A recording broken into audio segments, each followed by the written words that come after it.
I need to paint my abs on to get nominated. You don't see Robert Downey doing that. You're kidding. You're kidding. I can't open the envelope without the... Warner Brothers is heading back into the Matrix with a new movie in the works. Wonder what other surprises are in store. I want to be Bruce Wayne. I like that. And you're gonna love me. There's the shot right there. That. Okay, we don't need to see Corbin. Right there. You look ridiculous. Well, not no more, he don't.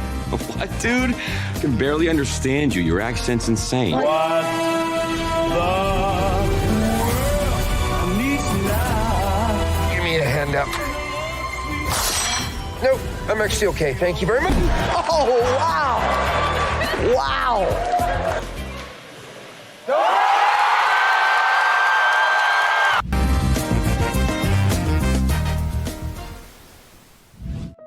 All right, well, it's time to do the news. We've got lots to get into as always, and to do that with me, I've got, as always, John. How are you doing today?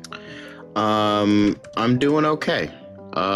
Just getting through everything, but happy to talk about news and quick hits and DC. So, absolutely. Let's get into it. Let's get into it indeed. The first thing we've got to talk about today in the news is, of course, Finn Wolfhard from Stranger Things. He just mentioned that, hey, the show could not have ended on a better note because the Lord of the Rings, they did it like Lord of the Rings style. It was a year-long shoot, and the last day on set, according to Finn, was incredibly emotional. John, are you surprised to hear these comments? Of course, these kids literally grew up on the show, right? And now, almost a decade after the show first debuted, we will, hopefully be getting the 5th season soon enough, but they've certainly finished filming, and Finn, who's got himself quite a bit of a career now since he's directing something now. Show. I think Hell of a Summer is his directorial debut, I believe. I mean, what are your thoughts on, again, just what he had to say about the show? He's, of course, at Sundance, these past few days. He's promoting his new A24 Legend film, of Ochi, which looks really good, by the way. Yeah. I mean, Stranger Things is a show I kind of have a love-hate relationship. Like, I love the first 2 seasons. I think they're great. I think season 3 kind of dropped the ball a little bit, and then season 4 started out really good and then just kind of shit the bed by the end of it. And apparently they're doing like some weird stuff. It's just rumor mill where they're like going to make like each episode like 2 to 3 hours long. And the last episode's going to be like 4 hours. Oh my God. I've just been hearing all these rumors and it's just like, didn't you already do that for like the last season? The last season. So they're doing it again. It's like, just split it into fucking multiple seasons. Goddamn. But they just want to end it. So it's like, so that makes sense. It's like, it feels, very, it's a big ending. It was like, it was unlike any season of a TV show I've ever seen.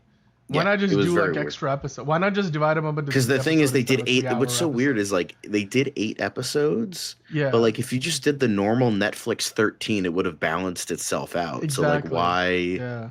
I don't know. For all the complaining that we do, like Obi-Wan should have been like 1 movie instead of like 6 episodes. Maybe they were like, you know what? Maybe we will do it as 1 big episode as opposed to, I don't know, like 3 small ones, whatever. But hey, here we go. There you go. Yeah, but I mean, I'm not going to say I'm excited for it. I mean, it's similar with The Bear season 4. Since it's going to be the last season, I'll probably watch it, but it's just one of those shows I have no excitement over. I'm just like, I've been with it.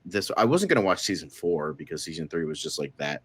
It was just one of those seasons that just got worse for me the more I thought about it. So I was like, but then I'm like, you know what? It's got Robert Englund, which they fucking wasted, by the way, and I'm still pissed about that. But I think, it's going to be a big season. They're going to do a lot. They're going to finally fit into the 80s idea of what a high schooler is, and that's 30-year-olds playing high schoolers. It's like we're finally everything's going full circle. Gotta love it. Like it looks like Grease. And where it's like, oh, this 40-year-old, yes, they are 17. So gotta love it. Pretty much. So that's gonna be funny. So I'm curious what they have in store. They've aged into the roles perfectly. But yeah, I'm not excited. I'm not intrigued, but I'm curious. At the very least, curious. It's just great. He said like, it was like a Toy Story 3 moment, just leaving your toys behind. It was really special. I personally think that, hey, look, we were kind of tapped out on Stranger Things after season 3 because it wasn't necessarily the best season. And then I just remember like season 4 came out and everybody was like, oh, this Whoa, is something shit. different. Like, and all of a sudden like the show became just big all over again, if not even bigger. So yeah, I mean, look, I enjoyed it. I'm excited to see where we go from here. Season 5 has got a lot of story threads to resolve, and Finn Wolfhard, like you said, he spent pretty much all of his childhood there. Like it's going to be that and the It set. Yeah, a big part of his early career. Like he said, the Duffer Brothers were 30, now they're 40. It's a whole yeah, it's a whole thing. So yeah, I'm excited. I want to see what to do with this. So we'll just have to wait until the season comes out. But until then, let's keep the ball rolling here with the next piece of news that we are going to talk about today, which is it's a lot of stuff came out from the Your Friendly Neighborhood Spider-Man this past week, this past few days, in fact.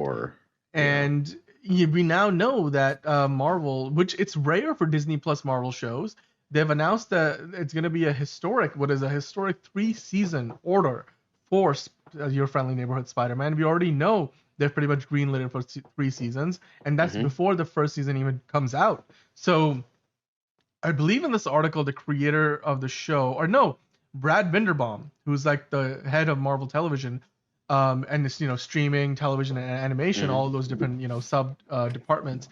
He said that he's already read the scripts for season 2, and he's looking forward to seeing how fans connect to the characters as the story pays off by the end of the season. And he said, I've fallen head over heels in love with these characters. I read all the scripts for season 2. We were halfway through the animatics. And then he went on to say that it's been, the series is already greenlit through season 3. We have greenlit it through season 3, and in a couple of weeks I'm gonna hear the pitch for the 3rd season of the show, and I'm like a fan. I can't wait, John. So what do you think about what Brad Vinderbaum said? Of course, Jeff Trammell is the one who's been writing all these episodes. So does it tell you a lot about what, just the confidence that Marvel has in this, that they've already greenlit it for 3 seasons? We know nowadays a lot of these shows get, animated shows get greenlit for multiple seasons because it's just cheaper if you want to, kind of do back-to-back production on the seasons. Similar so you to don't what happened pull with an Invincible Batman. season 1 to 2 where it took 3 years to fucking come out with season 2. Exactly. And even then it was split. So yeah. And it's similar, like I was gonna mention, like the Batman, the animated, the Cape Crusader. Batman and Cape Crusader has that a similar Velma, not the best comparison, but it happened. But yeah, like what are your thoughts on, again, just there could be, I mean,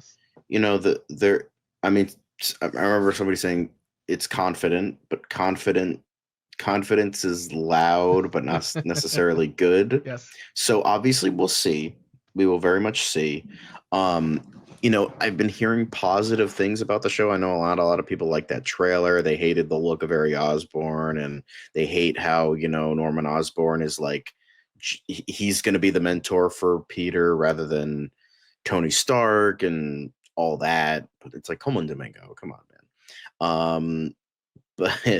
But I thought the trailer was good. I thought it looked fun. I kind of like the proto, like, spider suit. It looked bad, but like it was on purpose. And then we have the white suit, which I always forget the name of. But yeah, I think it looks okay. Like, it doesn't look like the worst thing ever. I like the fucking like 60s like Steve Ditko style animation. And I like various things when it comes to the show. Like, we're actually getting a Peter Parker that looks and feels like Peter Parker from the beginning, and I like that. And obviously confidence can mean a lot of things. It's like either they're really gonna, get into this show or they're not. Because it could be, oh yeah, we're confident. And I've heard positive reviews, but we also heard positive reviews about like Birds of Prey, how they were like, this is the best DC movie since The Dark Knight. And I'm like, is it though? And it wasn't. Spoiler alert. Well, for maybe some people, but not a lot of people. And so it could mean a lot of things, and it could be really good, could be really bad. I think at the very most it'll be a garbage season 1. It'll get canceled, and those animatics that they have will be released on the internet a couple years from now.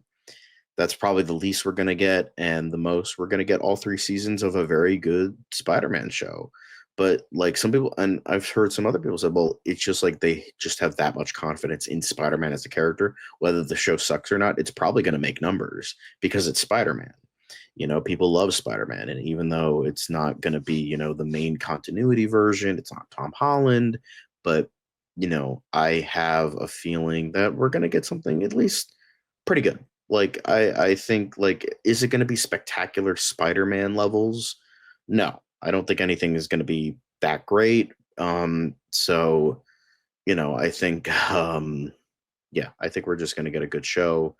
I know there's some mixed signals and all that, but we'll just have to see. But I think we're going to get something good. Yeah, no, I agree with you on that one. I mean, it's going to be interesting to see how this show develops. They've been putting out new teaser trailers. It looks exciting. I'm interested to see again, how the animation style that they've got here, which is uniquely different from what we've seen before. It's sort of like almost like a comic book in motion. That is the best way I can describe it. And certainly the intent is there, but let's see how good the story is. And they've got all the pieces. But the other piece of news that came out recently was the release schedule for the show, because they're doing something different than what we, I guess, have been used to in the past, right? So like before, what we used to have with this was or what we're used to with most Disney Plus streaming shows is essentially you get maybe a 2-episode premiere, but then you get like 1 episode a week until the finale. But here it's a little unique because they're going to drop 10 episodes over the course of 4 weeks.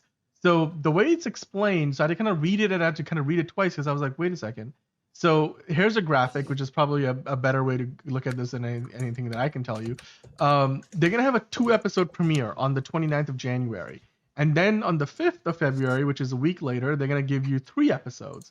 And then the week after, on the 12th of February, they're going to give you another 3 episodes. And then on the 19th, you get a season finale, which is the last 2 episodes. It's a 2-parter where you're going to have episode 1 and 2 coming together, then 3, 4, and 5 drop together, then 6, 7, 8 drop together. And then, the 4th week in release, you're going to get the episodes 9 and 10. It's really different from what we are used to before, but look, for all of the complaints that we have of like, Creature Commandos, each week they dropped 1 episode, it was 7 episodes, and even though they had a 2-episode premiere, each week when we just got the single episode, it was like, oh, it's only like 20 minutes. Like we need more. And of course, Disney Plus has been guilty of that with their live action shows too. So do you think this is directly in response to that, trying to address the fact that, chances are these are going to be 20 some odd minute episodes, but if you're getting 3 of them, it feels like you're watching an hour of television. Do you think that's a good thing, or like, what are your thoughts on this release schedule? I think it's definitely an interesting way of doing it. It's kind of giving, I think what people are trying to do, they're trying to get the best of both worlds. They're trying to do weekly stuff so it's spread out so they have more time to work on it, maybe. I don't know. But at the same time, getting people who binge shows. Yeah. So they're like, okay, so a lot of binge stuff. Like, okay, you can binge multiple episodes. And I also liked how the first episode is based on Spider-Man's debut in the comic he was in, Amazing Fantasy. So you're getting that. You're getting like, okay, you're not just getting 1 episode a week, you're getting 2 episodes or 3 episodes a week, so you can binge multiple episodes if you so wish. And then, but you also have the people that don't have to wait as long to binge the entire season. So it's like, instead of waiting 10 weeks, you're waiting 4 weeks. So less time for more content. So there's that, but then you're also getting like the weekly thing of like, well, we're getting, if you want to spread it out over multiple weeks, you're getting that too. So they're trying to get like every demographic that prefers weekly, that prefers binging, that prefers binging the entire season. They're trying to get everybody, which kind of is an interesting way of doing things. There's pros and cons to all things. I prefer weekly, but I think it's kind of cool that they're doing multiple episodes. So, yeah, just as long as they're not like, I know Liz will probably complain if they're 22 minutes, but As long as they're good, then that's all I care about.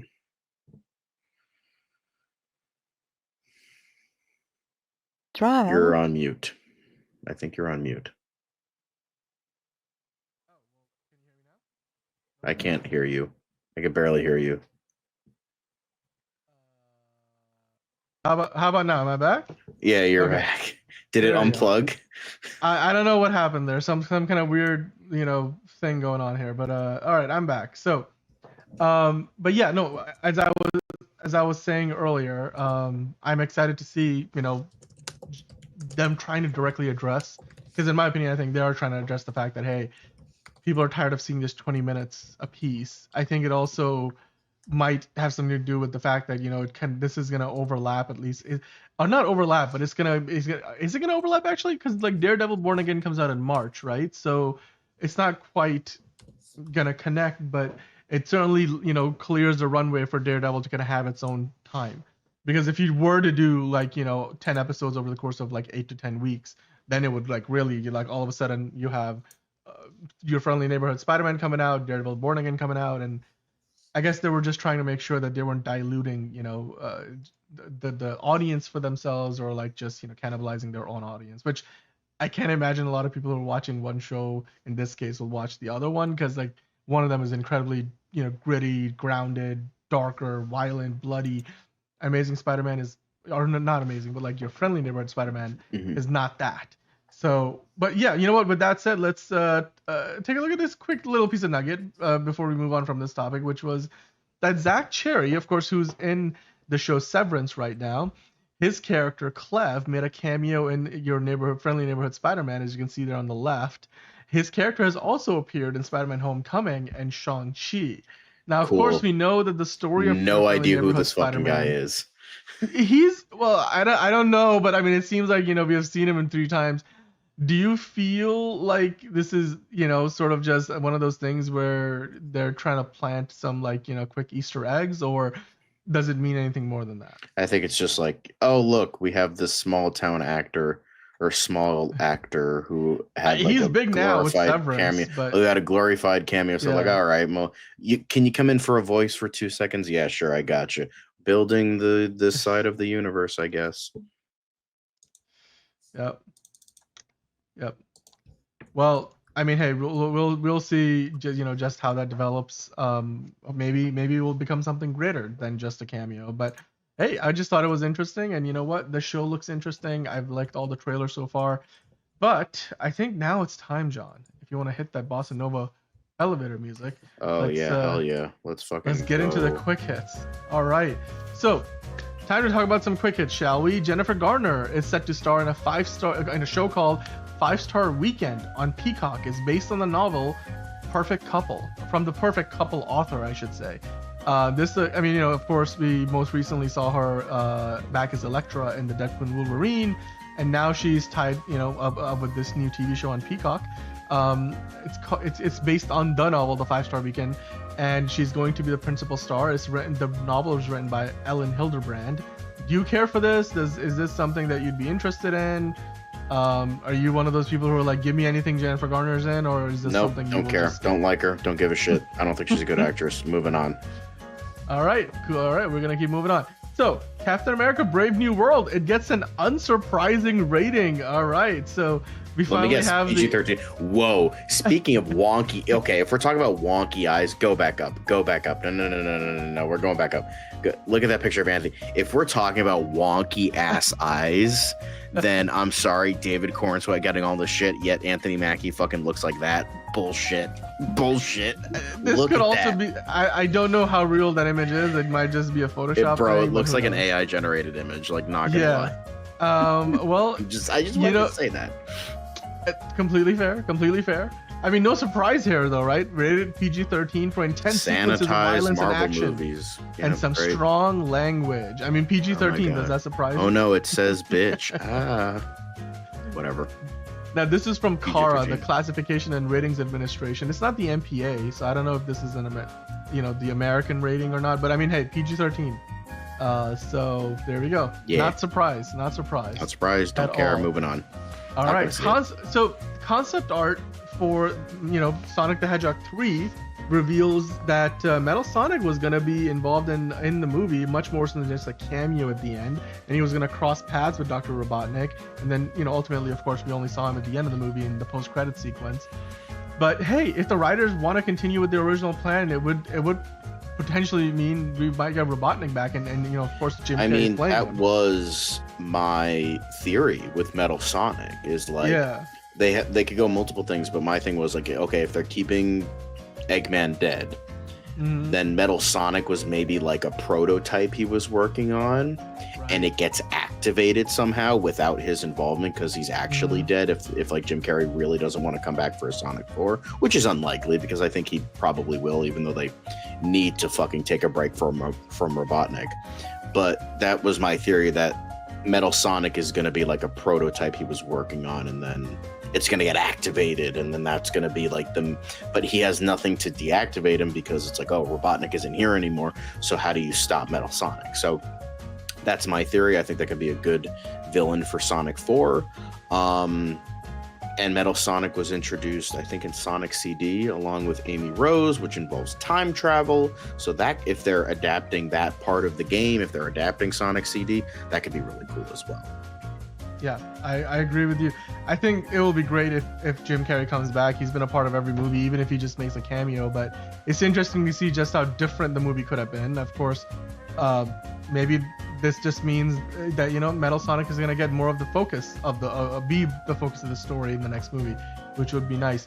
Of course, there's another rumor now from Daniel RPK. One of those scoopers where you take it with a grain of salt. It could be, could not be true. He misses sometimes, he hits sometimes. But the latest rumor says that Marvel Studios has reportedly begun casting for Gambit and Kitty Pryde in the X-Men reboot film. Of course, we've been talking about recently, like, hey, is Channing Tatum coming back? Maybe just until Secret Wars as Gambit. Kitty Pryde is another one of those iconic X-Men that we would hope to see in the Mutant Saga. Are you looking at this news story and saying, well, duh, like of course they're working on this, or are you surprised that they've already begun the casting process? It's grain of salt. I mean, I've been hearing some rumors in regards to Rogue that she's going to be played by Elizabeth Gillies.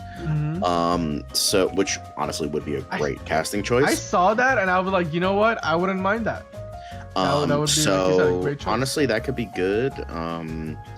I can't imagine Channing Tatum would come back as like the mainline Gambit. I think they're going to go with someone who's a little bit younger.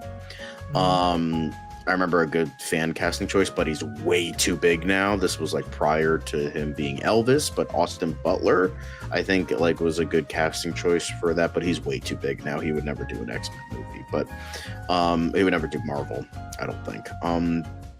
But yeah, I think it's kind of cool. I don't know if I would ever see it, but it's hopefully they can get someone who has an actual role, unlike the fucking guy in X-Men Origins who had a glorified cameo, and then Kitty Pryde who didn't have a big role in, like, she was kind of there in X-Men 3 and then kind of there in Days of Future Past, but never really had a huge role like she kind of deserved. So obviously that could be fun, but I don't know, it's grain of salt, so who knows. Yeah, well, I'm excited to see where they go with this. How many X-Men are we going to get in the first X-Men movie, right? Because now that they have the franchise, I mean, Marvel can go hard and just be like, you know what, we're going to do a big X-Men movie, then we're going to have all these spin-offs or like individual standalones and crossovers.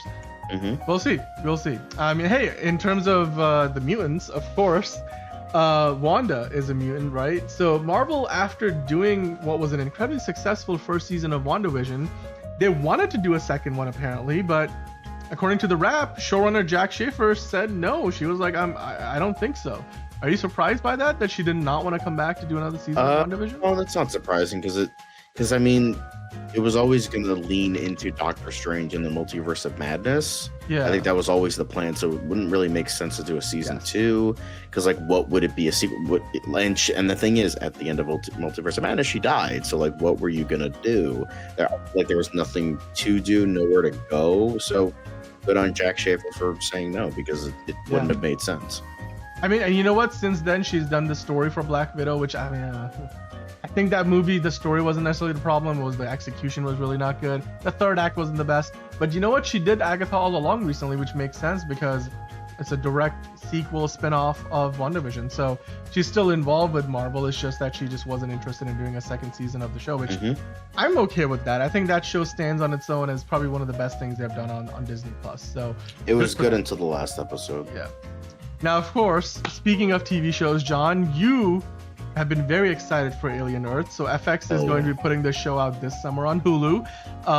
And before the series comes out, of course, we've been getting more and more promotional material. This was an all-new look, a quick little teaser of the ship that maybe the aliens arrive in on Earth. Like, you know, there's a containment breach, and you can clearly see something escaped and is just spilling its way around. I'm so stoked for this. I love Noah Hawley. I love what he did with Legion. I've heard Fargo is amazing. I know his directorial debut as a film was not very good, Lucy in the Sky with Diamonds. Heard that was not very good, but I think he's great with TV, stick to TV. He's brilliant, so I'm so excited for this. Fede Alvarez, suck a dick. Noah Hawley, you're my boy. Let's go. Let's do Alien Earth. I cannot fucking wait for this show. I'm excited for it. Even as somebody who's not necessarily a big Alien fan, because I don't do a ton of horror, I've seen a couple of Alien movies. I mean, the second one, I'm like, don't kill the girl, don't kill the girl. I'm turning the movie off as long as you kill the girl, and thankfully they didn't, because they knew what they were doing. But I mean, I haven't seen Alien Romulus, but I'm excited for this Alien Earth. And dude, after Legion, anything Noah Hawley does, you don't need to tell me twice what it is. I'm just gonna tune in, watch, and enjoy it, because I know it's gonna be one of the best things ever. Because he's probably one of the most underrated, like literally one of the most underrated, you know, showrunners and producers out in Hollywood today. So anything that he does, I'm all game for. So yeah, Alien Earth. But with that said, John, that's the end of the quick hits. So you can, there you go. No more Bossa Nova elevator music. But hey, we hope that you, we hope that you enjoyed the news and the quick hits portion of the show. Of course, if you did, then let us know in the comments down below what you thought about all those stories. Are you looking forward to your friendly neighborhood Spider-Man? Are you excited about Alien Earth? What did you think about that Jennifer Garner news? She's in a new Peacock show. You know, lots of news to get into. The Sonic 4. You know, are you looking forward to maybe seeing Jim Carrey back? And while you're at it, as John was doing there, hit the subscribe button, hit the like button, and hit the notification bell so you know when we have a new video going up or when we're live.